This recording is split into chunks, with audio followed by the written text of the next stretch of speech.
Your book has been just great for our staff and a lot of people who've read that. And I know as a young pastor, what you're doing here and influence in this city and community is incredible. If I could wave a magic wand and ask you this question, this is what I would love you to answer first. When you look at the church in general, and there's a lot of churches represented out here, what is the thing that you would love to lean into them to remind them about their mission so they would understand it clearly? Because I know that's in your heartbeat. Yeah. I guess the first thing that comes to my mind is the centrality of the Great Commission of making disciples, which is, I think, so much more simpler than sometimes we try to make it out to be. By simple, I don't mean easy. Yeah. It's complex. It's people. It's Jesus spending 3 years with 12 very stubborn men in need of much molding. So that's not easy, but it is simple. It was time spent with people that people, not programs, are God's method for winning the world to himself. We can do all kinds of stuff, but the real question is, how is our ministry, how are our lives in the church multiplying the gospel in people? And I think we're tempted to do everything except for the one thing Jesus told us to do in the Great Commission. He never told us to construct buildings, have Sunday school, do this program or that program. He never told us to do any of these things. He told us to make disciples of all the nations. And it's not that all those other things are bad, buildings or programs or this or that, but it is, those things are only good in so much as they enable us to do the one thing he has told us to do. And it is possible that those things over time can cause us to measure success in the wrong way, because we tend to measure success by those things and we lose track of the fact that it's really about the discipleship. Exactly. We can start to measure success. Okay, we've created a program. How many people attended it? Yep. Was that success or not? That's good. As opposed to, is there an ever-expanding company of guys and girls, men and women who are running after the globe for the glory of Christ? That's I think, probably a better measure of success. That's great. I met actually one of your staff a while ago, not one of your staff, one of your volunteers who works with ninth graders. And I didn't know, in her story, she was talking about the love that she has for these girls and working with them. And I just thought this question would be a fun question to ask a senior pastor, because I love to be able to ask senior pastors this. If we gave you 6 ninth grade boys, oh, wow. Yeah. And you got to keep them for 4 years or so to lead them and transition them into college and adulthood, what would you do? Because I know intuitively it's in you to go, I would want to disciple them, so what would you do to disciple them? I think I would, without thinking through all the specifics, 2 things come to my mind. One, I would, first of all, come alongside their parents, if they're believers in particular, but even if they're not, then I would come alongside their parents with an evangelistic focus. Or if they are believers, then I would come alongside them and say, okay, we're in this together. Good.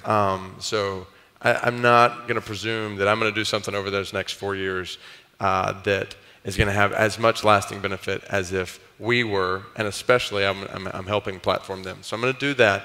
But then second, so alongside their parents then, I want to think through intentionally. I'd probably think through intentionally, what do I want to, I think on a word and deed level. On a word level, teaching them to obey everything Christ has commanded. What do they need to have imparted to them from this word over the next 4 years that will best equip them to make disciples in college, for their faith to stand strong in college and beyond, and to think through their life in the context of a God-centered global worldview. So how am I going to impart some things, teaching to them? So there's going to be a teaching component, but obviously it's not just teaching for the sake of information. I want to think through teaching for the sake of transformation. So what am I going to do? What kind of experiences am I going to be intentional to build into their lives during that time as they share life, yes, with their parents and also with me? I want them to see, I want to lead them in a way, 1 Corinthians 11:1, they follow me as I follow Christ. Like, I want to show you what a godly husband looks like. Not that I'm perfect, but you'll see flaws in the process, but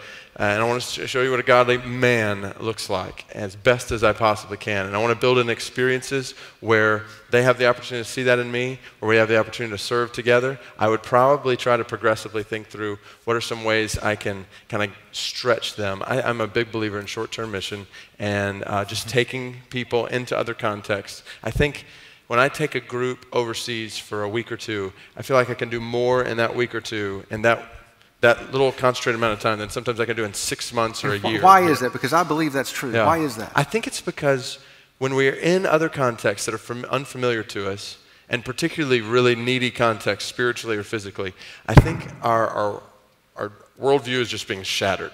And we're having blind spots exposed that we don't see living in our normal context. So when we go outside of that context, we say, wow, God is much bigger than I thought he was. Wow, there's so much more need than I thought. Wow, the things I thought were really problems that I have are nowhere near compared to this. And so all those things, and so that there's a vulnerability there, there's an openness there to learn, to understand. And so I would use short-term mission as a part of long-term disciple making over those 4 years. That's very cool. I think that's something that I hope we can challenge churches to really think in terms of doing, because I think it's like we said earlier, I almost feel like you sabotage discipleship in kids if you don't invite them into that kind of journey. You know, I think, and that's where I think we miss that sometimes, especially on the short-term kind of picture.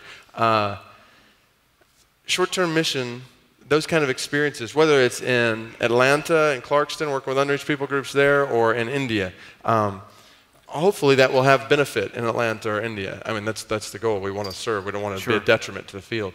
But we see short-term mission, even here at Brick Hills, we see short-term mission as a part of our long-term disciple making in Birmingham. Some of our most fruitful ministries, inner city and otherwise here, have been birthed out of short-term mission elsewhere. Mm-hmm. That this fuels disciple making here when we take advantage of those kind of things. So that's great.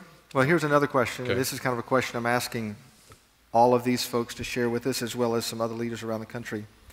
If you go back through the course of the last few years of your ministry or your life, there are certain moments that are game-changing moments. These are moments or events or people or ideas that once they happened or once you understood them, kind of changed the way you played the game.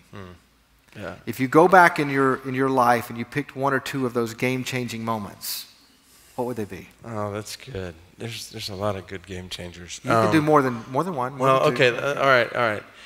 One, to go with what we were just talking about. I mean, I had seen, been taught God's desire for His glory in all nations all over this book, but it was a short-term mission experience. I'd been on short-term mission trips before, but there was one particular time in Honduras where I just came face to face with just some very urgent physical need, being in a city dump where kids are living, and I just remember, I can still see her, just probably 7 or 8 year old little girl standing in what was her front yard, which was just a pile of trash in this middle of the dump on the side of this hill. And I just remember thinking, all right, how is my life, back in New Orleans is where I was living at the time, how is my life there going to impact nations for the glory of Christ? This is what God's created me for. And that was when it was one of those moments where I came back home with just my jaw on the ground saying, all right, I want my life to count for the spread of the gospel among the nations. And so that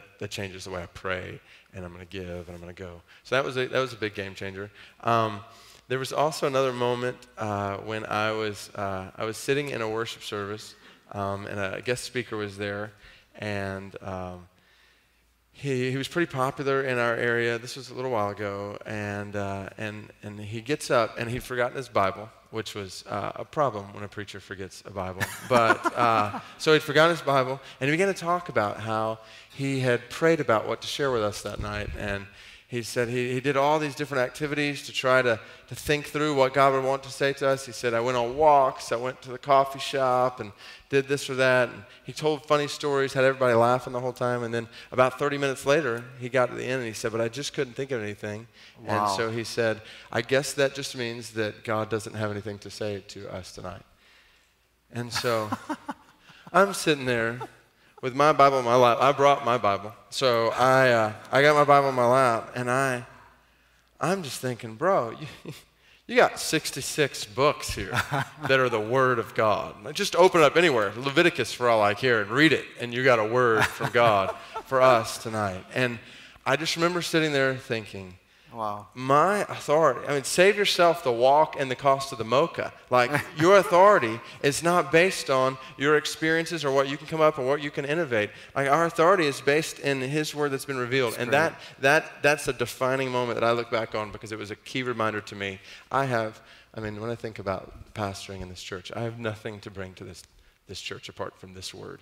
And any authority, credibility I have to lead in this church is totally built on being tied to His Word. And there's a lot of rest in that. To know that my success in ministry is not based on ultimately my ability to innovate, my ability to do this or this or this, create, come up with all these ideas. I'm just way in over my head as the pastor. And it's very encouraging to know that success is found in faithfulness to this book. That is great. Yeah. You know, on behalf of a lot of people who feel like they're way over their head in what they do, you've just been gracious to let us move here today. And